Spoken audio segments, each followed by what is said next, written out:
नमस्कार दोस्तों, अपनी पाठशाला चैनल पर आप सभी का हार्दिक स्वागत है। तो मित्रों, कैसे हो आप सभी? मैं आशा करता हूं कि आप सभी स्वस्थ होंगे, मस्त होंगे और निरंतर अपनी पढ़ाई में लगे हुए होंगे। तो मित्रों, मैं फिर से हाजिर हूं एक नए टॉपिक के साथ में, और आज का अपना टॉपिक होगा हिंदी की प्रमुख महिला कहानीकार। यानी आज की कक्षा में हम हिंदी की प्रमुख जो महिला कहानीकार हुई हैं उनके जीवन परिचय को लेकर के, यानी संक्षिप्त जीवन परिचय और उनकी प्रमुख जो कहानी और कहानी संग्रह है उनसे संबंधित प्रश्नों की चर्चा करेंगे। तो शुरू करें आज की क्लास का ये पहला प्रश्न। हिंदी की प्रथम महिला कहानीकार कौन है?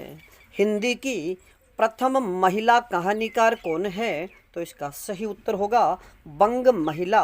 और मित्रों, याद रखिएगा कि बंग महिला का मूल नाम राजेंद्र बाला घोष है। अगला प्रश्न,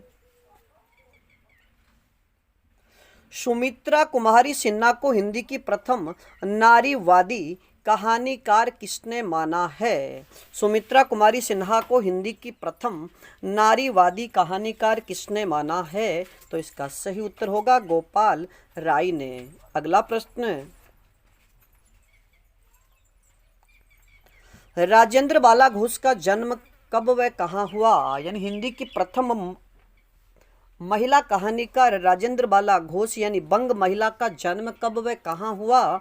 तो इसका सही उत्तर होगा 1882 ईस्वी को वाराणसी में। और मित्रों, अगर निधन की हम बात करें तो इनका निधन 1991 ईस्वी को हुआ था। अगला प्रश्न,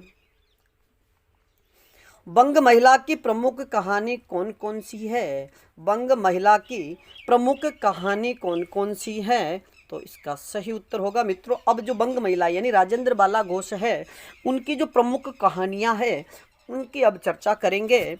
तो इनकी प्रमुख कहानियों में सबसे पहले बात करें तो चंद्रदेव से मेरी बातें, ये 1904 में प्रकाशित हुई। दूसरी जो इनकी कहानी है दुलाई वाली, जो 1907 में प्रकाशित हुई। इसके बाद इनकी अगली कहानी है कुंभ में छोटी बहू, जो 1906 में प्रकाशित हुई। और अगली कहानी की बात करें तो भाई बहन, जो 1908 में प्रकाशित है। दालिया, जो 1909 में प्रकाशित हुई। इसके बाद हृदय परीक्षा, ये राजेंद्र बाला घोष की रचना कहानी है, जो 1915 में प्रकाशित हुई। इसके बाद कुसुम, जो 1912 में प्रकाशित हुई थी। अगला प्रश्न, सुमित्रा कुमारी सिन्हा का जन्म कब हुआ?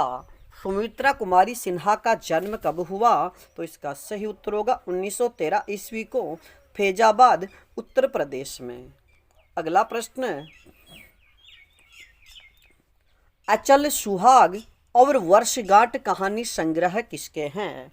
अचल सुहाग और वर्षगांठ कहानी संग्रह किसके हैं? तो इसका सही उत्तर होगा सुमित्रा कुमारी सिन्हा का।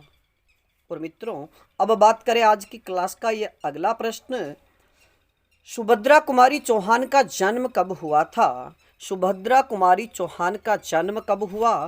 तो इसका सही उत्तर होगा 16 अगस्त 1904 ईस्वी को प्रयागराज में। यानी सुभद्रा कुमारी चौहान का जन्म 16 अगस्त 1904 ईस्वी को प्रयागराज में हुआ था। और मित्रों, प्रयागराज को इलाहाबाद के नाम से भी जाना जाता है।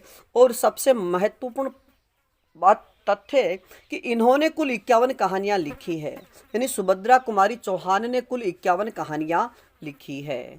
अगला प्रश्न, सुभागी, गोरी, जम्बक की डिबिया आदि प्रसिद्ध कहानियां किसकी है? सुभागी, गोरी, जम्बक की डिबिया आदि प्रसिद्ध कहानियां किसकी है? तो इसका सही उत्तर होगा सुभद्रा कुमारी चौहान की। अगला प्रश्न, सुभद्रा कुमारी चौहान के प्रमुख कहानी संग्रह कौन कौन से हैं? यानी सुभद्रा कुमारी चौहान के प्रमुख कहानी संग्रह कौन कौन से हैं? तो इसका सही उत्तर होगा मित्रों यहाँ पर सुभद्रा कुमारी चौहान के जो 3 प्रसिद्ध कहानी संग्रह है उनमें सबसे पहले बात करें तो बिखरे मोती जो 1932 में प्रकाशित हुआ। और बिखरे मोती जो कहानी संग्रह है इसमें कुल 15 कहानियां हैं। इसके बाद उन्मादिनी जो 1934 में प्रकाशित हुआ और इसमें 9 कहानियां हैं। और इनका अगला जो कहानी संग्रह है सीधे सादे चित्र जो 1947 में प्रकाशित हुआ और मित्रों इसमें 14 कहानियां हैं। अगला प्रश्न, शशि प्रभा शास्त्री का जन्म कब व कहाँ हुआ? यानी हिंदी की प्रसिद्ध कहानीकार शशि प्रभा शास्त्री का जन्म कब व कहाँ हुआ? तो इसका सही उत्तर होगा 1923 ईस्वी को मेरठ में। अगला प्रश्न, शशि प्रभा शास्त्री की प्रमुख कहानी संग्रह कौन कौन से हैं? शशि प्रभा शास्त्री के प्रमुख कहानी संग्रह कौन कौन से हैं? तो मित्रों अब यहाँ पर जो ये कहानी संग्रह दिए गए हैं तो इनमें धुली हुई शाम जो 1969 में प्रकाशित हुई, इसके बाद अनुत्तरित जो 1975 में प्रकाशित है, इसके बाद 2 कहानियों के बीच जो 1978 में प्रकाशित हुआ और इसके बाद में पतझड़ जो 1994 में प्रकाशित हुआ और इसके बाद उस दिन भी जो 1996 में प्रकाशित है। अब बात करें आज के अगले प्रश्न की। नई कहानी के दौर की अद्वितीय कहानीकार शिवानी का जन्म कब हुआ? नई कहानी के दौर की अद्वितीय कहानीकार शिवानी का जन्म कब हुआ? तो इसका सही उत्तर होगा 17 अक्टूबर 1923 ईस्वी को राजकोट गुजरात में। अगला प्रश्न, शिवानी के प्रमुख कहानी संग्रह कौन कौन से हैं?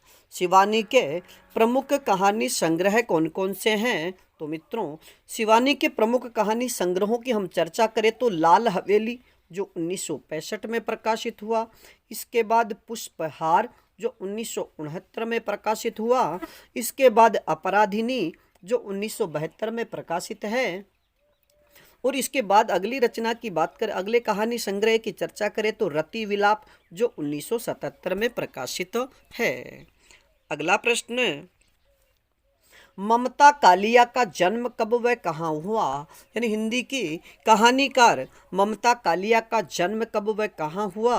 तो इसका सही उत्तर होगा 1940 ईस्वी को मथुरा में। और मित्रों याद रखिएगा कि इनके पति यानी ममता कालिया के पति का नाम रविंद्र कालिया है जो एक प्रसिद्ध कथाकार है। अगला प्रश्न, ममता कालिया के प्रमुख कहानी संग्रह कौन कौन से हैं? ममता कालिया के प्रमुख कहानी संग्रह कौन कौन से हैं? तो सबसे पहले बात करें तो छुटकारा जो 1969 में प्रकाशित हुआ, इसके बाद एक अदद औरत जो 1979 में प्रकाशित हुआ और इसके बाद इसका यौवन जो 1985। अगला कहानी संग्रह मुखौटा जो 2002 में प्रकाशित हुआ और इसके बाद हम बात करें तो ममता कालिया का अगला कहानी संग्रह थोड़ा सा प्रगतिशील जो 2014 में प्रकाशित हुआ और इसके बाद अगले कहानी संग्रह की चर्चा करें तो बोलने वाली औरत जो 2000 में प्रकाशित हुआ था। अगला प्रश्न, ममता कालिया की प्रमुख प्रसिद्ध कहानी कौन कौन सी है? ममता कालिया की प्रमुख प्रसिद्ध कहानियाँ कौन कौन सी है? तो दूसरा देवदास जो एक सबसे प्रसिद्ध कहानी मानी जाती है और इसके बाद बोलने वाली औरत, इसके बाद रोड के कौवे, 25 साल की लड़की और थिएटर। यानी दूसरा देवदास, बोलने वाली औरत, रोड के कौवे, 25 साल की लड़की और थिएटर, ये ममता कालिया की प्रसिद्ध कहानियां हैं। अगला प्रश्न, रविंद्र कालिया की एक डरी हुई औरत। यानी रविंद्र कालिया की एक प्रसिद्ध कहानी है डरी हुई औरत। कहानी की प्रतिक्रिया में ममता कालिया ने कौन सी कहानी लिखी? तो मित्रों इसका सही उत्तर होगा बोलने वाली औरत। यानी एक डरी हुई औरत ये रविंद्र कालिया की रचना है। तो एक बोलने वाली औरत, ये ममता कालिया की कहानी है। अगला प्रश्न, मृदुला गर्ग का जन्म कब हुआ? मृदुला गर्ग का जन्म कब हुआ? तो इसका सही उत्तर होगा 1938 ईस्वी में। अगला प्रश्न,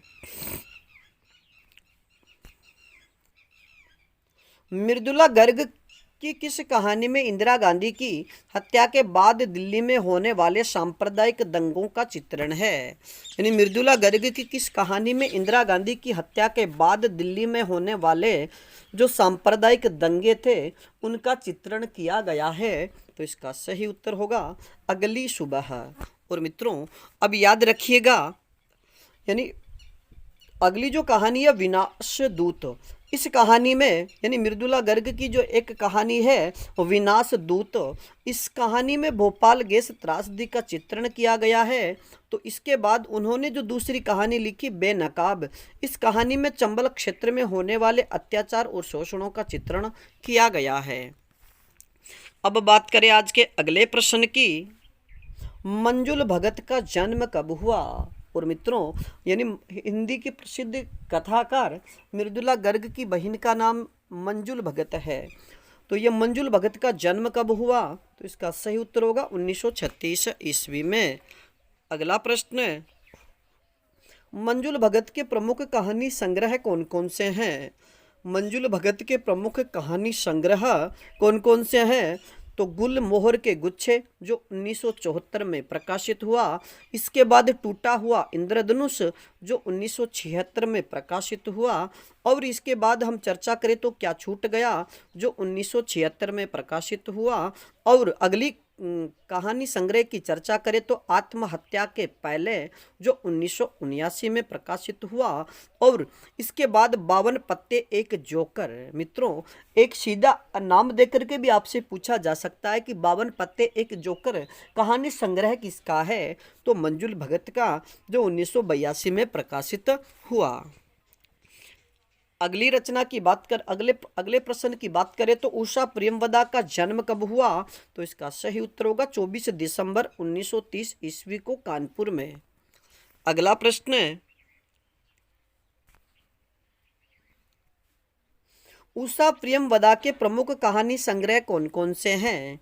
उषा प्रेमवदा के प्रमुख कहानी संग्रह कौन कौन से हैं? तो इसका सही उत्तर होगा जिंदगी और गुलाब के फूल जो 1961 में प्रकाशित हुआ। इसके बाद फिर बसंत आया, यानी फिर बसंत आया कहानी संग्रह उषा प्रेमवदा का है जो 1961 में प्रकाशित हुआ, और इसके बाद एक कोई दूसरा नहीं जो 1966 में प्रकाशित हुआ। और मित्रों कितना बड़ा झूठ कहानी संग्रह जो 1972 में प्रकाशित हुआ था। अगला कहानी संग्रह, अगला जो प्रश्न है, उषा प्रेमवदा की सर्वाधिक चर्चित कहानी कौन सी है? तो इसका सही उत्तर होगा वापसी। मित्रों याद रखिएगा कि उषा प्रेमवदा की जितनी भी कहानियां हैं उनमें सबसे प्रसिद्ध जो कहानी है उसका नाम है वापसी, जो अगस्त 1960 में प्रकाशित हुई थी। अगला प्रश्न, चिनार, लल्लन मियाँ, गोमा हंसती है प्रमुख कहानी संग्रह किसके हैं? यानी चिनार, लल्लन मियाँ और गोमा हंसती है प्रमुख कहानी संग्रह किसके हैं? तो इसका सही उत्तर होगा मैत्रेयी पुष्पा की। और मित्रों मैत्रेयी पुष्पा का जन्म 1944 ईस्वी को हुआ था। अगला प्रश्न, नील गाय की आंखें, निकम्मा लड़का, खुले आकाश के नीचे कहानी संग्रह किसके हैं?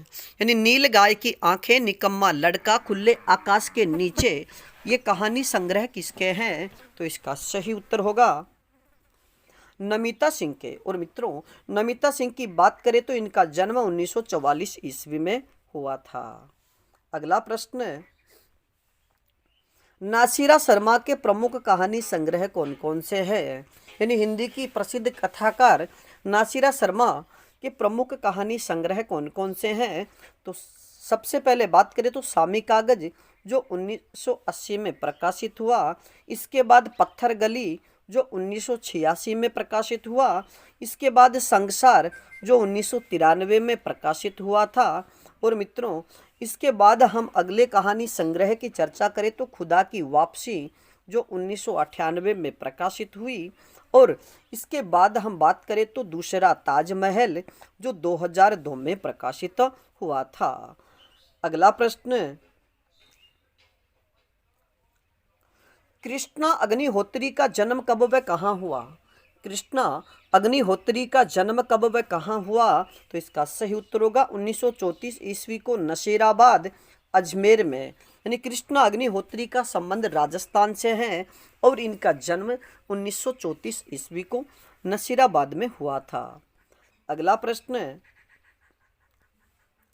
कृष्णा अग्निहोत्री के प्रमुख कहानी संग्रह कौन कौन से हैं?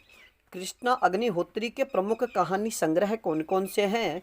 तो मित्रों सबसे पहले बात करें तो टीन के घेरे जो 1970 में प्रकाशित है। इसके बाद जिंदा आदमी जो 1986 में प्रकाशित हुई।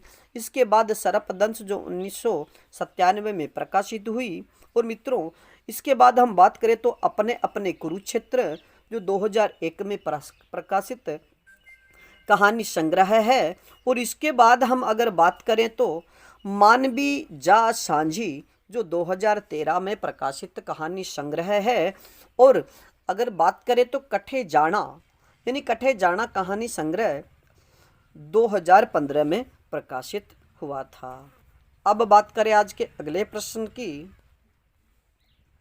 एक सुबह और तथा बंधे पांव का सफर कहानी संग्रह किसके हैं? यानी एक तो है एक सुबह और दूसरा कहानी संग्रह बंधे पांव का सफर, ये किसका है? तो इसका सही उत्तर होगा प्रतिमा वर्मा। और मित्रों प्रतिमा वर्मा का जन्म 1939 ईस्वी को हुआ था। और मित्रों अब बात करें आज के अगले प्रश्न की, हिंदी की यानी इनके अलावा हिंदी के अन्य महिला कहानीकार कौन कौन हैं?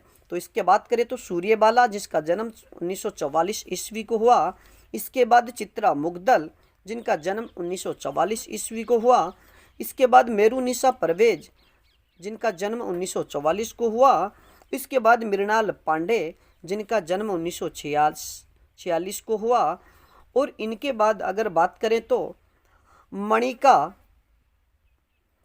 मोहिनी और इनके बाद हिंदू बाली। तो मित्रों ये हिंदी की प्रमुख कहानीकार हुई। तो आज के लिए इतना ही, बाकी फिर मिलेंगे एक नए टॉपिक के साथ। तब तक आप अपने अध्ययन में जुटे रहिएगा और अपनी पाठशाला बाय बीएन सर चैनल पर नए हो तो हमारे चैनल को लाइक, सब्सक्राइब और अपने मित्रों तक शेयर जरूर कीजिएगा। धन्यवाद।